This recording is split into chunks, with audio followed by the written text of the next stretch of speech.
നിങ്ങൾക്കറിയാം, ഈ കാലത്ത് മാധ്യമ സ്വാതന്ത്ര്യം നിലനിർത്താൻ ഒരുപാട് പൊരുതേണ്ടി വരുന്നൊരു സമയത്താണ് നമ്മൾ ജീവിക്കുന്നത്. ഇന്നലെ രാവിലെ ഉണ്ടായ ഒരു സംഭവം, അതിരപ്പള്ളിയിൽ ഒരുപാട് പരിസ്ഥിതി പ്രശ്നങ്ങളിലൊക്കെ ഇടപെടുന്ന ഞങ്ങളുടെ പ്രാദേശിക ലേഖൻ റുബിൻലാൽ, അവരെ കുടുംബം തന്നെ പരിസ്ഥിതിക്ക് വേണ്ടി അടരാടുന്ന ഒരു സംഘമാണ്.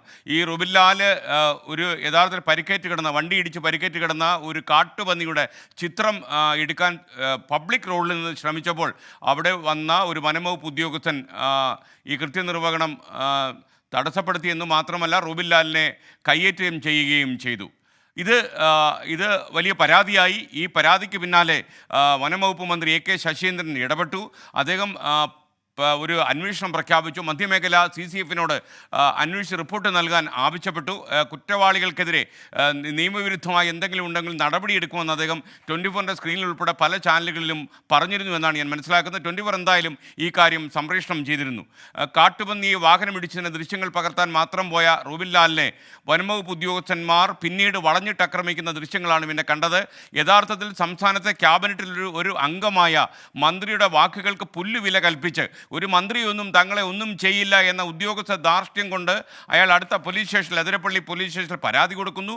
ഈ പരാതി സ്വീകരിച്ച സ്റ്റേഷൻ ഹൗസ് ഓഫീസർ ജാമ്യമില്ല വകുപ്പിടുന്നു. അപ്പോഴും ഈ CIക്ക് അറിയാം, തീർച്ചയായിട്ടും വനം മന്ത്രി ഒരു അന്വേഷണം പ്രഖ്യാപിച്ചിട്ടുണ്ട്. സംസ്ഥാനത്തെ ഒരു വനം മന്ത്രിയുടെ ഉത്തരവിനെ ധിക്കരിക്കാൻ പാടില്ല എന്നറിയാം. അതോ ഇനി ഈ വനംവകുപ്പ് മന്ത്രിയുടെ ഉത്തരവ് തങ്ങൾക്ക് ബാധകമല്ല എന്ന് ഈ പോലീസുകാരൻ മനസ്സിലാക്കിയിട്ടുണ്ടോ എന്ന് നമുക്കറിയില്ല. എന്തായാലും അത് കഴിഞ്ഞ് റുബിൻലാലും കുറച്ച് കഴിയുമ്പോൾ പരാതി കൊടുക്കുന്നു. ഒരാളിൻ്റെ പരാതിയിൽ ചെറിയ വകുപ്പിട്ട് കേസെടുക്കുന്നു. അതായത് റുബിൻലാലിൻ്റെ. മറ്റേയാളിൻ്റെ പരാതിയിൽ കൊലപ്പെടുത്താൻ ശ്രമം നടന്നു എന്ന് ഒഴിച്ച് ബാക്കി എല്ലാ വകുപ്പുകളും ഇട്ട് ജാമ്യമില്ല വകുപ്പ് പ്രകാരം കേസെടുക്കുന്നു ഈ station house officer.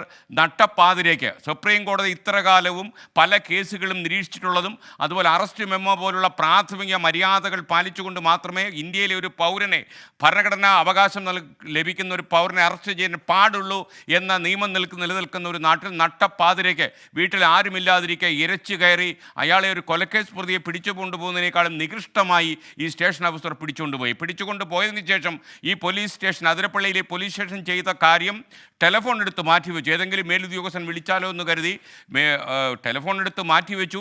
DYSP, SP തുടങ്ങിയ മേളിലോട്ടുള്ള ഒരു പോലീസ് ഓഫീസറെയും ഈ കാര്യം അറിയിക്കാതെയാണ് ഇയാൾ അറസ്റ്റ് ചെയ്തത് എന്നുള്ളത് ഏറ്റവും പ്രധാനപ്പെട്ട കാര്യമാണ്. മാത്രമല്ല, അതിരപ്പള്ളി പോലീസ് സ്റ്റേഷൻ കാണിച്ചുള്ള അക്ഷന്തവ്യമായ അപരാധം ഈ അടുത്ത കാലം മണിപ്പൂർ കേസിലും സുപ്രീം കോടതി ചില ഡയറക്ഷൻസ് പറഞ്ഞിരുന്നു. ഒരു മാധ്യമപ്രവർത്തകനോട് എങ്ങനെ പെരുമാറണമെന്നും ഒരു പൗരൻ്റെ സ്വാതന്ത്ര്യം എങ്ങനെ പോലീസ് സ്റ്റേഷൻ സംരക്ഷിക്കണമെന്നുമുള്ള ആ കാര്യങ്ങൾ അടിവരയിട്ടുകൊണ്ടാണ് ഈ നമ്മുടെ നാട്ടിൽ അറസ്റ്റ് മെമ്മോ നിലവിൽ വന്നത്. ഈ അറസ്റ്റ് മെമ്മോയെക്കുറിച്ചൊക്കെ ഈ CIക്ക് അറിയില്ല എന്ന് നമുക്കൊരിക്കലും പറയാൻ കഴിയില്ല. എന്നാൽ ഇതൊന്നും തനിക്ക് ബാധകമല്ല. സംസ്ഥാന വനംവകുപ്പ് മന്ത്രിയിട്ട ഉത്തരവോ അതല്ലെങ്കിൽ നാട്ടിൽ നിലനിൽക്കുന്ന സ്വാതന്ത്ര്യ അവകാശ ബോധങ്ങളോ ഒന്നും തനിക്ക് പ്രശ്നമല്ല എന്ന് കരുതി വളരെ വളരെ നിർദ്ദയമായും നിയമങ്ങളെ ചവിട്ടി മെതിച്ചുമാണ് ഈ CI പെരുമാറിയിരിക്കുന്നത്. ഇതിൽ ഞങ്ങൾക്കുള്ള പ്രതിഷേധം ഇവിടെ രേഖപ്പെടുത്തുന്നു. ഞാൻ ഈ പറയുന്ന കാര്യം ഏതെങ്കിലും മേലുദ്യോഗസ്ഥൻ കേട്ടുകൊണ്ടിരിക്കുകയാണെങ്കിൽ ഇയാൾക്കെതിരെ ഉടൻ തന്നെ അന്വേഷണത്തിന് ഉത്തരവിടുകയും ഇയാളെ സർവീസിൽ നിന്ന് മാറ്റി നിർത്തി അന്വേഷണം നടത്തുകയും വേണം. സസ്പെൻഡ് ചെയ്യുകയോ ഡിസ്മിസ് ചെയ്യുകയോ അത് പോലീസ് ഡിപ്പാർട്ട്മെൻറ്റ് കാര്യമാണ്. പക്ഷേ ഒരു കാര്യമുണ്ട്, ഇതിൽ വലിയൊരു ഗൂഢാലോചനയുണ്ടോ എന്ന് പോലും എനിക്ക് സംശയമുണ്ട്. സംസ്ഥാന ആഭ്യന്തര വകുപ്പ് ഒരു വൻ പരാജയമാണെന്ന് മാധ്യമങ്ങളിലൂടെ ഓരോ മണിക്കൂറും വാർത്താ ബുള്ളറ്റിനിൽ വരുന്ന രീതിയിൽ ഈ ആരും അറിയാതെ ഒരാളെ നട്ടപ്പാതിരാക്കി പോയി വീട്ടിൽ പിടിക്കുക. യഥാർത്ഥത്തിൽ ഈ പോലീസ് സ്റ്റേഷനിലേക്ക് നിരവധി തവണ ഞങ്ങളുടെ തൃശ്ശൂർ ലേഖൻ ഫോൺ ചെയ്തിരുന്നു ഇയാൾക്ക് എന്ത് സംഭവിച്ചു എന്നറിയാൻ. എന്നാൽ ഇയാൾ യഥാർത്ഥത്തിൽ നേരം വെളുക്കാറാകുമ്പോഴാണ് അറിയുന്നത് പോലീസ് ഇയാളെ അറസ്റ്റ് ചെയ്തുകൊണ്ട് പോയി എന്നുള്ളത്. വീട്ടുകാരോട് പറയാനോ അതല്ലെങ്കിൽ അയാൾക്ക് അഭിഭാഷകൻ്റെ സാന്നിധ്യം ഉറപ്പുവരുത്താനോ അതല്ലെങ്കിൽ അറസ്റ്റ് മെമ്മോ നൽകാനോ ഈ സർക്കിൾ ഇൻസ്പെക്ടർ തയ്യാറായില്ല എന്നത് ഈ നാട്ടിൽ പൗരൻ്റെ സ്വാതന്ത്ര്യത്തിന് സംരക്ഷണം നൽകുന്ന കോടതികളുടെ നിലനിൽപ്പ് അയാൾക്ക് മനസ്സിലാകാത്തതാണ് എന്ന് ഞാൻ മനസ്സിലാക്കുന്നു. നിയമപരമായി കടുത്ത നടപടികളുമായി 24 മുന്നോട്ട് പോകും. ഇത്തരം ഉദ്യോഗസ്ഥ ദുഷ്പ്രഭുത്വം, ബ്യൂറോക്രാറ്റിക് സമീപനത്തെ തങ്ങൾ എന്ത് വില കൊടുത്തും നേരിടും എന്ന് അതിരപ്പള്ളി CIയോട് ഞാൻ സ്നേഹപുരസരം പറയുന്നു.